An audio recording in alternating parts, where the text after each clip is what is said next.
Friends welcome back और आज हम डिस्कस करेंगे पॉइंटर्स में स्केल फैक्टर और कुछ पॉइंटर अरिथमेटिक के बारे में। स्केल फैक्टर क्या होता है? लेकिन उससे पहले मैं आपको एक छोटा-सा एग्ज़ाम्पल दे दूँ जिससे आपको स्केल फैक्टर को समझने में आसानी होगी, राइट? जैसे मेरे यहाँ पर ये है int a is equal to 10, ठीक है? मैंने a में 10 स्टोर किया, उसके बाद मैंने एक पॉइंटर वेरिएबल ले लिया, int asterisk p is equal to address of a, right? यहाँ पर मैंने a का एड्रेस स्टोर किया है पॉइंटर p में, राइट? तो सपोज़ करो कि ये एड्रेस आता है 1000, ओके? अब अगर मैं p में p+1 करूँ, p की वैल्यू 1 से बढ़ाऊँ, तो क्या होगा? अगर यहाँ पर 1000 था p की वैल्यू यानी एड्रेस जो था जो p था, वो अपने पास जो एड्रेस रख रहा था वो 1000 था, तो अगर मैं p is equal to p+1 करता हूँ तो क्या आएगा? व्हाट डू यू थिंक कि क्या आएगा यहाँ पर? इसके बारे में एक बार हमने डिस्कस किया हुआ है।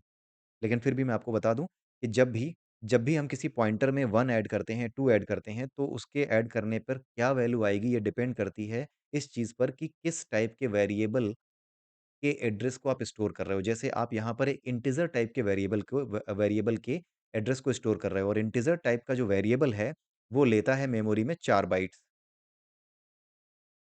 मेमोरी में 4 बाइट्स लेता है इंटीजर। तो जब भी आप p is equal to p+1 करोगे तो इट विल बी p यानी कि जो भी यहाँ पर होगा यानी 1000 इसका जो रियल एड्रेस होगा इसमें 4 बाइट्स 1 इंटू 4 इतना ऐड होगा। तब जाकर के क्या आएगा यहाँ पे 1004, राइट? ऐसे करके यहाँ पर पॉइंटर अरिथमेटिक की जाती है। यानी कि अगर आप पॉइंटर क्रिएट करते हो, तो उस पॉइंटर में अगर +1 +2 जो कुछ भी करते हो, तो वो +1 या +2 नहीं होगा, वो +1 इंटू स्केल फैक्टर इस साइज़ से नंबर ऑफ बाइट्स में आगे बढ़ेगा। तो अगर p is equal to p+1 करते हो, तो आपको ये देखना होगा कि किस टाइप का वेरिएबल है पहली चीज़। जैसे ही जिस टाइप के वेरिएबल की आपको पता चलता है कि हाँ, ये इस टाइप का वेरिएबल है, इंटीजर टाइप का है, सीधी-सी बात है। तो उस केस में क्या होता है कि आप ये पता करोगे कि कितने बाइट की जगह ये लेता है और उतने ही बाइट से वो आगे बढ़ जाएगा जब उसको +1 करोगे। अगर आप यहाँ पर इसको p+2 करते हो, p is equal to p+2 तो कितना आएगा या p is equal to p+4 करते हो, राइट? तो क्या हो जाएगा? It will become 1000 plus 4 into 4, right? 4 bytes लेता है, तो ये कितना हो गया 1016 हो जाएगा, राइट?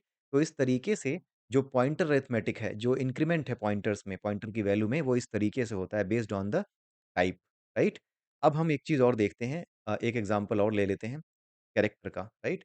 कैरेक्टर जो है आपका लेता है 1 बाइट। सपोज़ एक कैर लिया, यहाँ पर मैंने char a is equal to store किया है कैपिटल ए, ठीक है? और मैं इसका जो एड्रेस है वो स्टोर करना चाह रहा हूँ, char asterisk p is equal to address of a, right? और ये मान लीजिए कि एड्रेस अगेन है आपका 2000, ठीक है? अब अगर इसमें p is equal to p+1 करता हूँ तो कितना आएगा?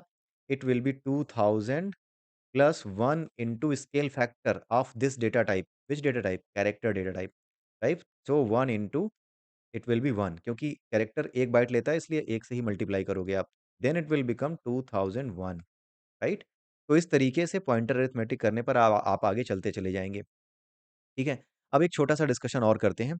आपने यहाँ पर इसको बढ़ा तो दिया, p is equal to p+1 कर दिया, लेकिन आपने पिछले वीडियो में ये भी देखा था कि जैसे ही आप एस्टेरिस्क p करते हैं, उस एड्रेस पे रखी हुई वैल्यू हमारे सामने आ जाती है। जैसे यहाँ पर एस्टेरिस्क p अगर आप करते तो a आता, राइट? इससे पहले इस ऑपरेशन को करने से पहले अगर आप एस्टेरिस्क p करते, तो क्या प्रिंट होता? a प्रिंट होता। लेकिन अब क्या प्रिंट होगा? इस समय क्या प्रिंट होगा? ये सोचने वाली चीज़ है कि अभी आपने +1 कर तो दिया, लेकिन +1 करने के बाद जो वैल्यू आपको मिल रही है एड्रेस की, आपको नहीं पता कि उस एड्रेस पे पहले से क्या रखा है।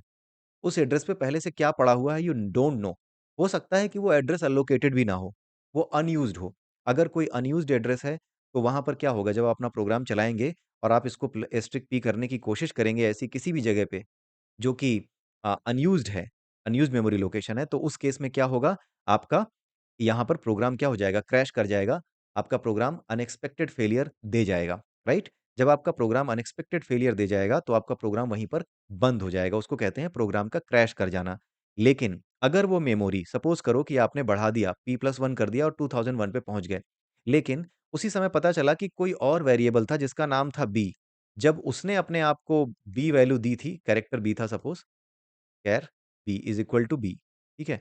जब ये वेरिएबल डिक्लेयर हुआ था तो मान लीजिए कि उसको जो एड्रेस जो मिला था वो 2001 ही था, राइट? आपने तो 2000 और जो है आपने p+1 कर दिया, 2001 पे चला गया।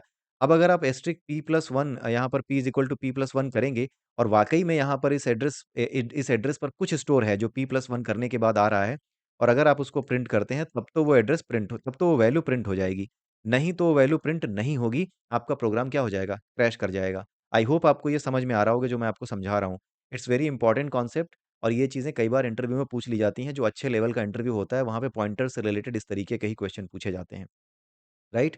तो यहाँ पर आप समझ गए होंगे कि स्केल फैक्टर क्या होता है और पॉइंटर अरिथमेटिक खास करके जो हम इंक्रीमेंट करते हैं पॉइंटर को आगे बढ़ाते जाते हैं, उस केस में क्या होता है, राइट? और किस केस में ये क्रैश कर जाएगा, किस केस में ये आपको एक वैल्यू प्रिंट करके देगा, राइट? और अगर आपने ये सब किया हुआ है अपने प्रोग्राम में, जब आप कोई प्रोग्राम लिखते हो, कोई प्रोजेक्ट बनाते हो, तो उस केस में अगर आपने ऐसी कुछ गलतियाँ कर रखी हैं, बिना सोचे-समझे पॉइंटर की अरिथमेटिक लगा रखी है, आगे बढ़ा रखा है वैल्यू को अननेसेसरीली, तो आपके प्रोग्राम में अगर कोई मिस्टेक आ गई, कस्टमर कहने लगा कि मैं तो एक्सपेक्ट कर रहा था कि ये वैल्यू आएगी बट आपकी वैल्यू तो पता नहीं कुछ भी उल्टी-सीधी आती है। क्योंकि आपको नहीं पता है कि कल आने वाले समय में जब इसकी मेमोरी लेआउट बनेगी, तो 2001 पे कौन-सी वैल्यू स्टोर होगी। हो सकता है कि कोई इंटिजर वैल्यू स्टोर हो, कुछ ऐसी वैल्यू स्टोर हो जो कि गार्बेज की तरह दिखे यहाँ पर। तो क्लाइंट कंप्लेन कर सकता है कि पता नहीं कुछ भी दिखाता है, कुछ अजीब-सा गार्बेज सा दिखाता है, फिर आप क्या करेंगे, राइट? उस केस में ऐसे इश्यूज़ को फाइंड आउट करना बड़ा मुश्किल हो जाता है। इसीलिए पॉइंटर और उसकी अरिथमेटिक को समझना बहुत ज़रूरी है ताकि आप मिस्टेक्स ना कर सकें, ठीक है? तो इसी के साथ ये वीडियो यहाँ पर मैं रोकना चाहूँगा। अगले वीडियो में फिर मिलेंगे और वहाँ पर हम देखेंगे पॉइंटर अरिथमेटिक के बारे में कुछ और। उसके बाद फिर हम थोड़े से प्रोग्राम बनाएँगे, ठीक है? तो इसी के साथ ये वीडियो मैं यहीं पे समाप्त करता हूँ। अगले वीडियो में फिर मिलते हैं। तब तक के लिए have a nice day and bye-bye. Thank you.